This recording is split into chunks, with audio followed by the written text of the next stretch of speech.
வணக்கம். என்னோடய பேர் சித்ரா பத்மநாபன். நான் திருவனந்தபுரத்தில் இருக்கேன். கழிஞ்ச ஒரு 24 வருஷமாயிட்டு. கேரளத்தை பற்றியும் அதோடைய கல்ச்சரை பற்றியும் நான் உங்கள் கூட ஷேர் பண்ணிக்கணும்னு ஆசைப்பட்றேன். இந்த ஊரில் இருந்துக்கிட்டு இதை பற்றி எனக்கு தெரிஞ்ச மட்டிலேயும் நான் அது ரொம்ப தெரிஞ்சுக்கணும்னு ஆசைப்பட்டதும் எல்லாமே நான் இதில் அவங்க கூட ஷேர் பண்ணிக்க போகிறேன். இதில் நான் மெயினாக தொடங்க போகிறது புஷ்பங்கள் வச்சே நம்ம தொடங்கலாம். நம்ம இந்த காலகட்டத்தில் மூலிகை செடிகளோட அதோடைய பயன்பாடுகளும் தெரியாமலே நம்ம வாழ்ந்துகிட்ருக்கோம். ஆனால் என்னுடைய யூடியூப் சேனலில் இது எல்லாமே மாறும். என்னுடைய ஆசைகளும் அதுதான். 10 மூலிகை செடிகள் இது எதுக்காக உபயோகிக்கிறாங்கங்கிறதும் நான் இதில் தெரிவிச்சுக்க போகிறேன். இந்த கர்க்கிடக மாதத்தில் ராமாயண மாதம்னு சொல்லுவாங்க. ராமாயண மாதம்னா பார்வதி தேவி படி அளக்கிற மாதம். உடம்பில் நோய் எதிர்ப்பு சக்தி குறையிறதும் உடம்புக்கு நிறைய வியாதிகள் வர்றதுக்கு சான்ஸ் உள்ள மாதமும் ஆகும். இந்த ஆனி ஆடி மாதம், தமிழ் மாதம் ஆனி ஆடி, ஜூலை ஆகஸ்ட்டு அந்த மாதிரி சமயம். அப்போ நிறைய மழையினாலேயும் காற்றுனாலேயும் மாற்றி சீதோஷ்ணத்தினால உடம்பு வலிகள் ஏற்படும். நிறைய குழந்தைகள்லேருந்து கர்ப்பவதிகள்லேருந்து எல்லாருக்கும் வயசானவங்களுக்கு எல்லாத்துக்குமே மருந்து கொடுக்கப்படுற மாதம் இந்த கர்க்கிடக மாதம். இது ராமாயண மாதம். ராமாயணம் வாசிப்பாங்க காலையில் கோவிலில். அந்த ஒரு மாதமும் ராமாயணம் வாசித்து முடித்து அயோத்தியா அந்த சுந்தரகாண்டம், பாலகாண்டம், அயோத்தியா காண்டம், அந்த மாதிரி ஆரண்ய காண்டம்லாம் இருக்கு இல்லையா, அதெல்லாம் வாசித்து முடித்து ஒரு மாதத்துலேயே வாசித்து முடிச்சுருவாங்க கோவிலில். பெண்கள் இந்த திருவாதிரை களி அந்த மாதிரி குளத்தில் நீராடுறது, பெண்கள் கூட்டாக பெண்கள் கை கொட்டி களி கழிக்கிறது, திருவாதிரை களி கழிக்கிறது, அது மாதிரி கும்மி அடிக்கிறது, குளத்தில் போய் நீராடி குளித்து கண் எழுதி சந்தனம் தொட்டு இந்த தச புஷ்பத்தை சூடி கோவிலை சுற்றி வருவாங்க. அப்போ இந்த தச புஷ்பங்கள்ங்கிறது கஞ்சியிலையும் அது கொதிக்க வச்சு சாப்பிட்றது உண்டு. கஞ்சின்னு சொன்னால் அதுக்கு ஒரு பிரத்யேக அரி உண்டு. ஞவர அரின்னு சொல்லிட்டு ஒரு அரி உண்டு, அரிசி. அந்த அரிசியை வெந்தயமும் கூட சேர்த்து நல்லா பாயில் பண்ணி மண்பானையில் தண்ணி நிறையா வச்சு, அதுக்கு தண்ணி நிறையா தேவைப்படுறதுனால நிறைய வச்சு அந்த அரிசியை போட்டு, தேவையான அரிசி ஒரு ஒரு கைப்பிடியோ 2 கைப்பிடியோ 4 பேருக்கு தேவையான அரிசியை போட்டு கஞ்சி மாதிரி வச்சு அதில் வெந்தயம் கூட சேர்த்து வேக வைப்பாங்க. வெந்தயங்கிறது வயிற்றுக்கு ரொம்ப நல்லது. உஷ்ணத்தை எல்லாம் தணிக்கும். உடல் உஷ்ணம் ஜாஸ்தியாகிறது நோயை எதிர்ப்பு சக்தி பாடி க்ரியேட் பண்ணுறது ஹீட்டு வழியாக தான். இப்போ நமக்கு ஏதாவது ஒரு இன்ஃபெக்ஷன் உடம்புல பாதிச்சிருக்குன்னு சொன்னால் ஹீட்டு ப்ரொடியூஸ் ஆகும் டக்குன்னு. அந்த ஹீட்டு வழியாக அந்த விஷத்தை வெளியில் ஏற்ற பார்க்குறது பாடி ஆட்டோமேட்டிக்காக இது செய்யும். அந்த ஹீட்டை வெளியில் தள்ளும்போது குளிர்ச்சி ஏற்படுத்தணுங்கிறதுக்காக நம்ம வெந்தயம் கஞ்சியில் சேர்த்து வேக வச்சு சாப்பிடுவோம். இந்த வெந்தயம் கேஸு நீக்கிறதுக்காக ஜீரகம் வறுத்து பொடி பண்ணி வச்சுக்கிட்டு அது கூட சேர்ப்பாங்க. ஜீரகத்தை நல்லா ட்ரை ரோஸ்ட் பண்ணி பொடி பண்ணி வச்சுருப்பாங்க. சுக்கு அது மாதிரி இடித்து பொடி பண்ணி வச்சுக்கிறது. சுக்கு, ஜீரகம் இந்த மாதிரி எதெல்லாம் சுக்குங்கிறது இந்த சர்க்கரையும் கூட சேர்த்து சாப்பிடுவாங்க. ஜீரகங்கிறது நெய்யில் மிளகு, ஜீரகம் அந்த மாதிரி சேர்த்து சாப்பிட்றாங்க. இந்த ஜீரகமும் சர்க்கரையோடு சேர்த்து சாப்பிட்லாம், சுக்கும் சர்க்கரையோடு சேர்த்து சாப்பிட்லாம், லேகியமாகவும் பண்ணி சாப்பிட்றாங்க. ஓரோ நாட்டு நான் சொல்கிறேன். இதில் தசபுஷ்பம் கர்க்கிடக மாதத்தில், ராமாயண மாதத்தில் நோய் எதிர்ப்பு சக்தி கூட்டுவதற்காக நம்ம கஞ்சியில் வச்சு சாப்பிடப்பட்டது. அந்த மாதத்தில் தான் எண்ணெய் எல்லாம் தேய்ச்சி இந்த பிடிப்பிக்கிறது ஆயுர்வேத சாலைகள்லாம் இருக்கும். அங்கே போனோம்னா நமக்கு இந்த ஞவரக்கிழி அப்படின்னு சொல்லிட்டு எண்ணெய், நல்ல எண்ணெயை காய்ச்சி, மருந்து எண்ணெய், நால்பாமராதி எண்ணெய், கஸ்தூரி எல்லாம் போட்டு, கஸ்தூரி மஞ்சள்லாம் போட்டு, மஞ்சள் நல்ல நாட்டு மஞ்சள், பசு மஞ்சள் எல்லாம் அரைச்சி அது எண்ணெய் காய்ச்சி, கஸ்தூரி மஞ்சள்லாம் போட்டு எண்ணெய் காய்ச்சி மேலே எல்லாம் தேய்ச்சி நல்லா இழுத்து பிழிச்சல் இந்த நரம்பு எலும்பு மசாஜ் பண்ணி உடம்புல உழிச்சல் எடுத்து எண்ணெய் தோணியில் படுக்க போட்டு நல்லா தேய்ச்சி விடுவாங்க. அது தினமும் 750 ரூபா கொடுத்தா அந்த மாதிரி செய்வாங்க. அது ஃபாரினர்ஸ் எல்லாம் செய்துட்டு போகிறது உண்டு. கோவளத்துல எல்லாம் இருக்குது நிறையா. அந்த எண்ணெய் மசாஜ் பண்ணி நரம்பு, இந்த இடுப்பு பெல்ட் அதெல்லாம் சரிப்படுத்துவாங்க. அது நம்ம கனெக்ஷன்ஸு. இப்போ மெயினாக பிரெயின்லேருந்து நரம்பு மண்டலம் புறப்படுது. அதுக்கப்புறம் ஸ்பைனல் கார்டில் நரம்போட கனெக்ஷன் இருக்குது. இது நரம்போட வேலைங்கிறது உடம்புல அந்த வாட்டரெல்லாம் ட்ரான்ஸ்ஃபர் பண்ணுறது, பிளட்டு ட்ரான்ஸ்ஃபர் பண்ணுறது, பிரெயின்லேருந்து கால் வரைக்கும் நரம்பு மண்டலம் கனெக்ட் ஆகிருக்கு. நமக்கு தொடுதல் உணர்ச்சியை நமக்கு தெரிவிக்கிறது ஸ்கின்னுன்னா நரம்பும் அதுக்கு ஒரு காரணம். நமக்கு ஒரு பெட்டன்னு ஒரு அப்படி அடித்தா நமக்கு அந்த வலியை பிரெயினுக்கு கொண்டு போய் சேர்க்குறதும், அதுக்கு என்ன செய்யணுங்கிற உத்தரவு பிரெயின்லேருந்து அந்த நரம்பு மண்டலத்துக்கு வர்றதும் காரணம் ஸ்பைனல் கார்டும் பிரெயின் மெமரியும் நரம்புகளும் தான். இது ஒரு நரம்பு மண்டலம் சொல்கிறேன். இது ப்ரைமரி மெமரி. பிரெயினுங்கிறது ப்ரைமரி மெமரி, ஆனால் ஸ்பைனல் கார்டு செகண்டரி மெமரி. அதோடைய நரம்பு மண்டலம் எல்லாம் கனெக்ஷன் ஆகுது தான் ஒரு நர்வஸ் சிஸ்டம் அப்படின்னு சொல்கிறது. அந்த நர்வஸ் சிஸ்டத்துக்கு ஒரு செடி கருகா அப்படிங்கிற ஒரு செடி நம்ம அது அதிகமாக இதில் யூஸ் ஆகுது. நரம்பு மண்டலத்தை சீர்படுத்தக்கூடிய ஒரு குவாலிட்டி இந்த கருகான்னு சொன்னால் நம்ம தமிழில் அருகம்புல், அதோட தேவன்கிறது ஆதித்யன், சூரிய தேவன். அதுக்கப்புறம் விஷ்ணு கிராந்தின்னு ஒரு செடி. அந்த விஷ்ணு கிராந்திக்கு வந்து நம்ம துளசி மாதிரி, விஷ்ணு துளசி, கிருஷ்ண துளசி, அதெல்லாம் வந்து நம்ம லங்ஸ் இன்ஃபெக்ஷன், சுவாசம், மூக்கு, காது, கண், சைனஸ்ஸு, லங்ஸு, இந்த மாதிரி இதிலலாம் வந்து இன்ஃபெக்ஷன் வந்து ஃப்ளூ ஜுரம் மாதிரி வர, இன்ஃப்ளூயன்ஸா மாதிரி ஜுரம் இருக்குல்லையா, அதெல்லாம் வராமல் இருக்கிறதுக்கு துளசி. அது மாதிரி விஷ்ணு கிராந்தி. விஷ்ணு கிராந்தியோட பூக்கள் அப்படிங்கிறது மஞ்சள் கலர் பூக்கள், நீல கலர் பூக்கள், அந்த மாதிரிலாம் இருக்குது. அதெல்லாம் ஐடென்டிஃபை பண்ணுறதுக்கு அந்த படங்கள் வந்து நம்ம கூகுளில் சர்ச் பண்ணால் அந்த படங்கள் எல்லாம் போட்டு கொடுத்துருக்காங்க. ஓகே, அப்போ வந்து விஷ்ணு கிராந்தி ஒரு செடி. அது வந்து ஃபீவரு, மென்டல் ஸ்ட்ரெஸ்ஸு, அந்த மாதிரி மெமரி பவரை எல்லாம் கண்ட்ரோல் பண்ணும். பின்ன கையோன்யம்னு சொல்கிறது. கையோன்யங்கிறது வந்து கையாந்துறைன்னு சொல்லுவோம் இல்லையா. நம்ம இந்த பம்பு செட்டுக்கு பக்கத்தில் எல்லாம் பார்த்திங்கன்னா நீர் இருக்கிற வரப்பில் எல்லாம் நிறைய அது காய்ச்சிருக்கும். அதில் வெள்ளைப்பூக்கள் இருக்குது, மஞ்சள் பூக்கள் இருக்குது, கையாந்துறை. அதை நம்ம அதை பறிச்சிட்டு வந்து நல்லா கழுகி உரைச்சோம்னா கருப்பு கலரில் வரும். அதை வந்து நம்ம ஹேர் டை மாதிரி யூஸ் பண்ணிக்கலாம். முடிக்கு தேய்க்கும் போது அது ஷாம்புக்கு முன்னாடியெல்லாம் தாலின்ற சாரம் தான் கேரளத்தில் யூஸ் பண்ணிகிட்டு இருந்திருக்காங்க. அதாவது ஷாம்பு வர்றதுக்கு முன்னாடி இதுதான் நம்ம நியூட்ரிஷனாக ஹேர் க்ரோத்துக்கு யூஸ் பண்ணியிருக்காங்க. தேங்காய், நல்லா சுத்தமான தேங்காய், கொப்பரை தேங்காயை கொண்டு போய் அரைச்சி அதில் ஆட்டின செக்கு எண்ணெயில் ஜீரகம் போட்டு காய்ச்சி அதை தலையில் மேலெல்லாம் தேய்ச்சிக்கிட்டு இந்த துளசி மாதிரி இந்த கையாந்துறைங்கிறது வந்து எண்ணெய் காய்ச்சறதுக்கு யூஸ் பண்ணியிருக்காங்க. பிருங்கராஜ்னு சொல்லுவாங்க இல்லையா, அதான் அந்த கையாந்துறை, பிருங்கராஜ். அப்போ அதெல்லாம் இந்த கேரளத்தில் மலைநாடு ஆனதுனால மூலிகைக்கு பேர் போன இடம் இது. வயல் வரப்பில் எல்லாம் அதை கண்டுபிடிச்சி 10 மூலிகைகளோட செடியை படங்களோடு அவங்க கண்டுபிடிச்சிடுவாங்க. இது நம்ம மூலிகை பண்ணையிலேருந்து 10 செடிகளை வந்து வளர்த்தி ஐடென்டிஃபை பண்ணவும் செய்யலாம். குழந்தைகளுக்கு அது சொல்லி கொடுக்கவும் வேணும் இல்லையா. அதனால் ஏன்னா அதோட படம் ரொம்ப முக்கியம். இலை வந்து ஒவ்வொன்றுக்கும் ஒரு ஷேப் இருக்குது.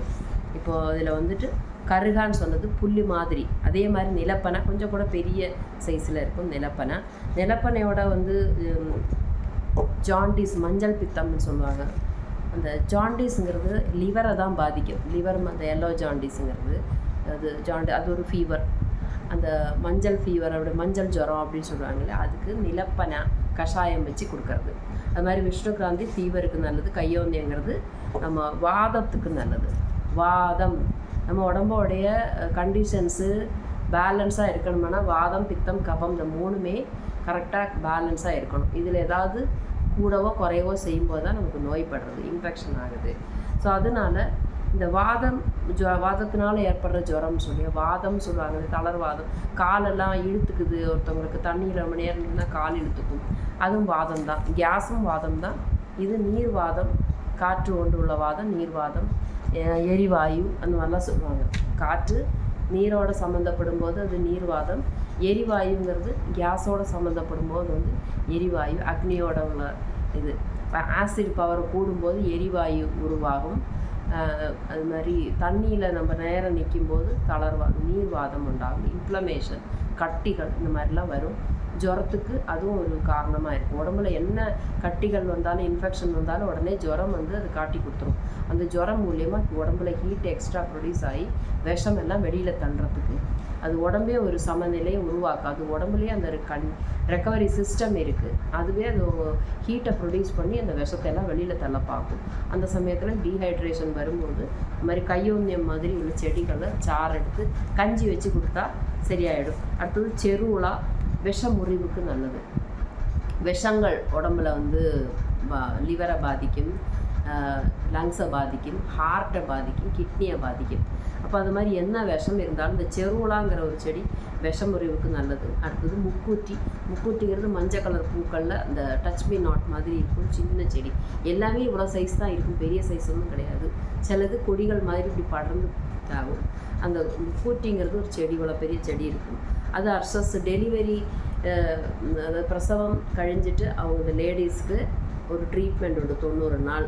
எண்ணெயெல்லாம் நல்லா சூடாக காய்ச்சின எண்ணெயை, நால்பாமராதி எண்ணெயை சூடாக்கி மேலெல்லாம் தேய்ச்சி 1 மணி நேரம் சன்லைட்டு கொள்ள வச்சு, அதுக்கப்புறமா மஞ்சள், பயறு பொடியெல்லாம், கஸ்தூரி மஞ்சள்லாம் போட்டு நாட்டு மஞ்சள் அரைச்சி, பச்சை மஞ்சள் அரைச்சி அதை வந்து மேலெல்லாம் தேய்ச்சி, அது மாதிரி அந்த பட்டைகள் சொல்லிட்டு கொஞ்சம் வேது மருந்துகள் சொல்லி அங்காடி கடையிலேருந்து வாங்கிட்டுருவோம்.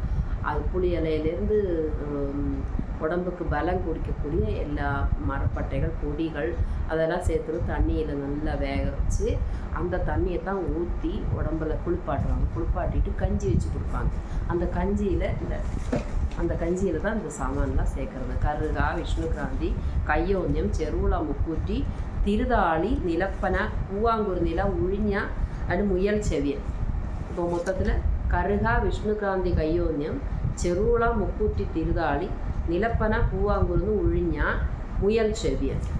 இது ஓரோருக்கும் ஓரொரு தேவதைகள் உண்டு. இப்போ யமதர்மன், பிரம்மா,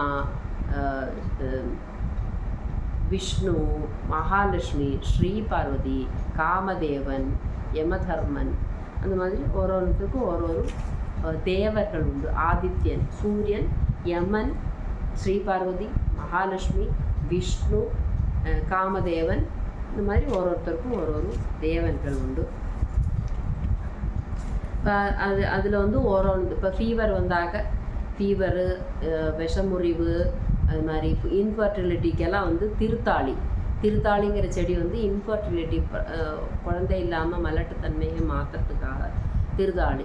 அப்போ இதெல்லாமே வந்து தச புஷ்பங்கள் சொல்லி இந்த ஊரில் சொல்கிறாங்க. இதை வந்து இந்த செடிகளை கண்டுபிடிச்சி சும்மா தான் வளர்ந்து கிடக்கும், பெரிய செலவு ஒன்றும் இல்லை. ஆனால் அதை பற்றி தெரிஞ்சுக்கணும் தான் உள்ளது. நம்ம கூகுளில் போய் சர்ச் பண்ணால் அந்த தச புஷ்பங்கள் அப்படின்னு அதோட ஃபோட்டோவோடு வருது. அதை கண்டுபிடிச்சி எங்கெல்லாம் இருக்குதுன்னு சொல்லி அதை பறிச்சிட்டு வந்து நல்லா கழுகி 1 மாதம் இந்த நவரை அரின்னு சொல்லுவாங்க. நவரை அரின்னு சொல்லிட்டு, நவரை அரி, மாப்பிள்ளை சம்பான்னு சொல்லி குதிரவாளின்னு சொல்கிறாங்க இல்லையா தமிழ்நாட்டில். அதே மாதிரி கேரளாவில் நவரை அரி அப்படின்னு சொல்லிட்டு அந்த அரிசி பேர் சிவப்பு கலரில் இருக்கும். அந்த அரிசியில் வெந்தயம் சேர்த்து கஞ்சி நல்லா மண்பானையில் நிறைய தண்ணி திளக்க வச்சு அதில் காய்ச்சிட்டு நல்ல ஜீரகம் வறுத்து பொடிச்சதை கூட சேர்த்து, நெய் சேர்த்து, உப்பு போட்டு, நெல்லிக்காய், ஊறுகாய், தேங்காய் துவையல் அந்த மாதிரி வச்சு சாப்பிடுவாங்க. இது ரொம்ப உடம்புக்கு நல்லது. வயிற்றில் இருக்கிற இன்ஃபெக்ஷன் போகிறதுக்காக மேல் பூச்சிகள், எண்ணெய்கள், மூலிகை கஞ்சி இதெல்லாம் சாப்பிட்டு அந்த 1 மாதம், அந்த கர்க்கிடக மாதம் முழுசும் உடம்பை நோய் எதிர்ப்பு சக்திக்காக உபயோகப்படுத்துவாங்க. இந்த குளியல் முடிச்சுட்டு கோவிலில் போய் தசபுஷ்பம் தலையில் வச்சுக்கிட்டு கோவிலை சுற்றி வர்றது, பாட்டுகள் பாடுறது. அதான் பழைய காலத்தில் வேலைக்கு போகாமல் இருந்த ஸ்திரீகள் இந்த வீட்டில் இருந்து இதெல்லாம் தான் செஞ்சிட்டு இருந்தாங்க. இப்போது எளிமையான சாப்பாடுகள், இந்த நேந்திரம் பழத்தை சின்னதாக துண்டாக நறுக்கி இட்லி பாத்திரத்தில் வச்சு வேக வச்சு ஒரு 10 நிமிஷம் வேக வச்சு அந்த தொலி வெளியில் வந்ததுக்கப்புறம் அந்த பழத்தை சாப்பிடுவாங்க. உப்புமா கூட பழம் சாப்பிடுறது. பின்ன இந்த சக்கைன்னு சொன்னால் பலாப்பழம், அதிலேருந்து இந்த சக்கை பழத்தில் நல்ல மிக்சியில் அரைச்சி அதில் சர்க்கரை, ஏலக்காய் எல்லாம் கூட சேர்த்து அரிசி அடை மாதிரி தட்டி அதில் அந்த பூரணத்தை வச்சு சக்கை அடைன்னு சொல்லிட்டு சாப்பிடுவாங்க. இதெல்லாம் தான் விசேஷ நாளில் அவங்களுக்கு விரதத்துக்குள்ள சாப்பாடு. நேந்திரம் பழ அப்பம், அது மாதிரி சக்கை அப்பம், புட்டு, நேந்திரப்பழம் புழுங்கினது, பழம் வேக வச்சது, இதெல்லாம் தான் எங்களோட அவங்க சாப்பாட்டு நல்ல உடம்பு நல்ல உரமாக இருக்குது. இங்கே வந்து நிறைய சத்தியம் சொல்லிட்டு வாழை இலையில் செம்பா அரிசி தான் சாப்பிடுவாங்க. அதில் வந்து நெய் ஊற்றி பருப்பு போட்டு அதுக்கப்புறம் சாம்பார் விட்டு அதுக்கப்புறமா இஞ்சி, நாரங்காய், மாங்காய், நெல்லிக்காய் இந்த மாதிரி ஊறுகாய் ஐட்டம்ஸு. இஞ்சியில் புளி இஞ்சி, இஞ்சி கறின்னு 2 டைப்பு. அதுபோல் பைனாப்பிளில் பச்சடி, மதுரை பச்சடின்னு சொல்லுவாங்க. பைனாப்பிள் பச்சடி, அது மாதிரி வெள்ளரிக்காய் கிச்சடி, தயிர் பச்சடி, வெள்ளரிக்காயில் தயிர் பச்சடி, சர்க்கரை உப்பேரி காய வறுத்ததுன்னு சொல்லுவாங்க. அந்த நேந்திரம் மரத்தில் பழம் இருக்குது, அதில் வைட்டமின் ஏ நிறைய இருக்குது. அதை எப்படி பழமாகவும் வெந்தும் சாப்பிடுவாங்க. அதை அரிஞ்சு காய்கறி சிப்ஸு மாதிரி போட்டு, நேந்திரங்காய் சிப்ஸு நல்ல பெரிய சைஸில் இருக்கும். திருச்சூர், பாலக்காடில், கோயம்புத்தூரில் தான் அந்த பழம் நிறைய கிடைக்கும். அதில் வந்து சிப்ஸு பண்ணி மஞ்சள் கலரில் கோல்டு காயின் மாதிரி இருக்கும். அது பின்ன அதோட 2 முனையும் முறித்து, இந்த பழத்தோட 2 முனையும் முறித்து அதையும் பொறித்து சுக்கு, ஏலக்காய், ஜீரகம், சர்க்கரை எல்லாம் போட்டு பெரட்டி, ஒரு மிக்சர் பண்ணி அதை பெரட்டி அதையும் பொறிச்சு எடுத்து அதில் இந்த சுக்கு சர்க்கரை எல்லாம் போட்டு, அது சர்க்கரை உப்பேரின்னு அதையும் ஒரு பக்கம் வைப்பாங்க. மிளகாத்தூள் வைப்பாங்க. பின்ன கொஞ்சம் வெண்டைக்காய் அந்த மாதிரி வத்தலெல்லாம் வறுத்து வைப்பாங்க. தேங்காய் துவையல், இது மாதிரி ஓலன், பயறு, இந்த பூசணிக்காய், வெள்ளை பூசணிக்காய் எல்லாம் போட்டு தேங்காய் பால் விட்டு, தேங்காய் எண்ணெய் விட்டு, கருவேப்பிலை அதெல்லாம் போட்டு அது ஒரு ஓலன்னு ஒரு சாதம். அது மாதிரி அவியல், எல்லா காய்கறிகளும் போட்டு ஒரு தேங்காய் அரைச்சி விட்டு அது ஒரு அவியல், தயிர் போட்டு ஒரு அவியல். பின்ன எலிச்சேரின்னு சொல்லிவிட்டு தேங்காயை நல்லா வறுத்து சுகரும் சேர்த்து தேங்காய், பச்சை மிளகாய், ஜீரகம் அரைச்சி விட்டு அது ஒரு கறி பண்ணுவோம். பூசணிக்காய், அந்த சேனை, இந்த மாதிரி கிழங்கு வர்க்கங்கள்லாம் நிறைய யூஸ் பண்ணுவாங்க. இது கிழங்கு, தேன் இந்த மாதிரிலாம் கிடைக்கிறது. ஸ்பைசஸ்ஸு, மிளகு, கிராம்பு, ஏலக்காய், அந்த மாதிரி ஸ்பைசஸ் எல்லாம் கிடைக்கிற இடம் மலைவாழ் இடம். தேயிலை, காப்பி இந்த மாதிரிலாம் இருக்குல்ல. இது இன்னும் யூக்காலிப்டஸ் ஆயிலு எல்லாம் இதில் வந்து மூணாறு மாதிரி இடத்துல மலைவாழ் இடங்கள்லாம் கிடைக்கிறது. இது மலையாளிகள் அப்படிங்கும்போது மலையும் மலை சார்ந்த இடம் தான் கேரளம். அதில் மலையாளிகள் இந்த இயற்கையோடு ஒட்டி இணங்கி தேங்காய் எண்ணெயை தேய்ச்சிக்கிட்டு, அதுபோல் செடிகளையும் கொடிகளையும் நல்லா பராமரிச்சுக்கிட்டு, மரங்கள்லாம் வச்சு அதில் சக்கை, மாப்பலா, வாழைன்னு சொல்லுவோம். நம்ம முக்கணிகள் சொல்லுவோம் தமிழ்நாட்டில். அது மாதிரி மாம்பழத்தில் பச்சடி பண்ணிப்பான். மாம்பழத்தில் குழம்பு பண்ணுவான். மாம்பழ பூட்டான்னு சொல்லிட்டு, மாம்பழ புளிச்சேரி, மாம்பழ பூட்டான், மாம்பழ பச்சடின்னு சொல்லி அல்வா மாதிரி பண்ணி சாப்பிடுவாங்க. அது மாதிரி சக்கையில் பார்த்திங்கன்னா சக்கை பாயசம். சக்கைனா பலாப்பழம், சக்கையில் அடைன்னு சொன்னால் அந்த சர்க்கரையில் நல்லா இது ஸ்மாஷ் பண்ணி மிக்சியில் போட்டு நல்லா பழத்தை நல்லா சுளையந்து எடுத்து நல்லா அரைச்சி அதில் சர்க்கரையில் போட்டு நல்லா ஏலக்காய், சுக்கெல்லாம் போட்டு நல்லா லேகிய மாதிரி பண்ணி அந்த ஜாம் மாதிரி வச்சுப்பாங்க. அதில் எடுத்து அந்த இந்த சர்க்கரை, இந்த அரிசி அடை மாதிரி பண்ணும். அரிசியில் நம்ம இடியப்பத்துக்கு மாவு இருக்குல்லையே, அந்த மாவில் உப்பு போட்டு அதை நல்லா அடை மாதிரி தட்டிட்டு அதில் இந்த சக்கையை வச்சு மூடி, அது மாதிரி நேந்திரப்பழமும் அதே மாதிரி சர்க்கரை சேர்த்து அதுவும் நேந்திரப்பழ அடை, பலாப்பழ அடை, அதான் சக்கை அடைன்னு சொல்லுவாங்க. சக்கைன்னு சொன்னால் ஜாக் ஃப்ரூட்டு, அது இங்கே நிறைய கிடைக்கும். அது மாதிரி பலா, வாழையிலையும் சொன்னேன் ஏத்தப்பழம் சொல்லுவாங்க ட்ரிவாண்டத்தில். இந்த நேந்திரம், பனானா, அது பழுத்ததும் சாப்பிடுவாங்க, அது புழுங்கினதும் சாப்பிடுவாங்க. அதுலேயே வந்து அப்பம் செஞ்சு சாப்பிடுவாங்க. இந்த மைதாவில் இல்லைன்னா அரிசியில் முக்கி எண்ணெயில் போட்டு பொரிச்சு எடுக்கிறது. அப்போ பலா, வாழை, சக்கை எல்லாம் சாப்பிட்றது. தேங்காய் நிறையா யூஸ் பண்ணுறது, தேங்காய்னா நிறையா யூஸ் பண்ணுறது. அப்பளம் இங்கே உளுந்து போட்டுள்ள பப்படம், அது ஆனை அடி பப்படம்னு சொல்லுவாங்க, பெரிய சைஸாக இருக்கும், சத்தைக்கு போடுறது. சம்பா அரிசி தான் இங்கே ஜாஸ்தி சாப்பிட்றது. சுலேகா அரிசின்னு சொல்லி இங்கே சாப்பிடுவாங்க.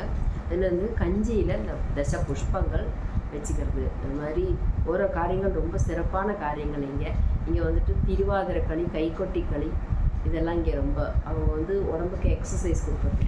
திருவாதிரை களி தான் நல்லா அரைமண்டலத்தில் இருந்து கழிக்கிறது தான் திருவாதிரை களி. அது மாதிரி கைக்கொட்டி களி, அதெல்லாம் பெண்களுடைய உடம்புக்கு ஆரோக்கியத்தை கொடுக்குற எக்ஸசைஸ் மாதிரி. அது களி குரூப்பாக ஒரு 10-12 பேர் சேர்ந்து வட்டமிட்டு அந்த மாதிரி கும்மி அடிக்கிறதுலாம் கைக்கொட்டி களி. இப்படி கையாலிட்டு சேர்ந்து கொட்டி ஆடுவாங்க.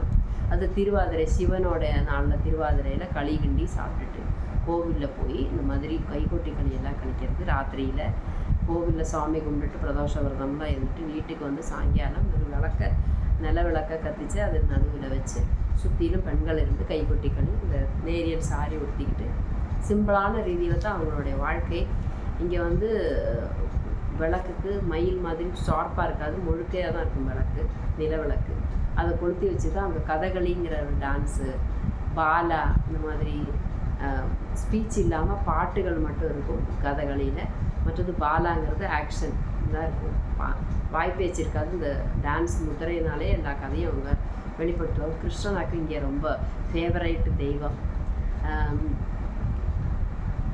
அப்போது அதுதான் கர்க்கடக மாதத்தோட பிரதானம். நான் இதில் சொல்லிக்க விரும்பினது, நம்ம 10 வகை செடிகளும் அதோடைய தேவர்களும் அவங்களோட பெனிஃபிட்ஸ் அப்படிங்கிறதப்போ ஜாண்டிஸ்லேருந்து மென்ஸ்ட்ரல் பெயின், பாடி ஹீட்டு குறைக்கிறது, அது மாதிரி ஹேர் ஃபாலுக்கு, நீர் infection, throat infection problems, tonsils, fever, அலட்டுத்தன்மை, இந்த மெமரி பவரு, இது எல்லாத்துக்கும் நல்லது இந்த தச புஷ்பங்கள்.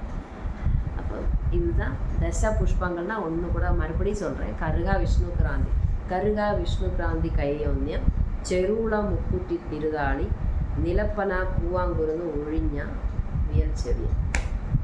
కరుగా విష్ణుక్రాంతి కయ్యోన్యం, చెరువుల ముక్కుటి తిరుదాళి, நிலப்பனா பூவாங்குருநிலா ஒழிஞ்ச முயல் செவ்வியல். இந்த பூவாங்குருநிலாங்கிறது வந்து ஒழிஞ்சாங்கிறது வந்து இந்திரவல்லரின்னு சொல்லுவாங்க. இந்திராணி தேவதை, இந்திரனோட வைஃபோட பேர் இந்திராணி. அந்த பேரில் இந்திரவல்லரி அப்படின்னு சொல்லுவாங்க. அது கூட ஒரு பாட்டு உண்டு, இந்திரவல்லரி பூச்சூடி வரும் மந்தராவி. ஓரொரு தசபுஷ்பத்திலையும் ஒரு பாட்டுகள் உண்டு. கருக வயல் குருவி, மருநாடன் குருவி அப்படின்னு பாட்டு. விஷ்ணு கிராந்திக்கு ஒரு பாட்டு. கையோன்யம், చెరువుల முக்கூட்டி சாந்துக்குறி அப்படின்னு எல்லாம் சொல்லி பாட்டு. திருதாளி, நிலப்பன, பூவாங்குரு நில, ஒழிஞ்சா, முயல் செவியன், அந்த மாதிரி 10 செடிகள் உண்டு. இதுக்கு பேர் தச புஷ்பங்கள். அப்போ இந்த பதிவை நான் இங்கே வந்து சொல்லணும்னு ஆசைப்பட்டேன். இதோடைய தச புஷ்பங்கள்னு அடித்து பார்த்தீங்கன்னா கூகுளில் அதோட படங்கள் வரும். உங்கள் சுற்றி முற்றி தமிழில் என்ன பேர்னு கண்டுபிடிச்சி அதை வந்து கஞ்சியில் அதை இடித்து பிழிஞ்சு அதை சாறு எடுத்து கஞ்சியில் விட்டு அதுக்கு தொட்டுக்கிறதுக்கு தேங்காய் துவையல், நெல்லிக்காய் ஊறுகாய், அந்த மாதிரிலாம் சாப்பிட்றது. எல்லாத்துலேயும் ஒரு மெடிசின் ப்ராப்பர்ட்டி இருக்கும். அதை தான் அவங்க சாப்பிட்றது. அப்போ நம்மளும் இதை தெரிஞ்சுப்போம். கேரளத்தை பற்றி கூடுதல் நான் வரும் பதிவுகளில் நான் வெளிப்படுத்தலான்னு இருக்கேன். நன்றி.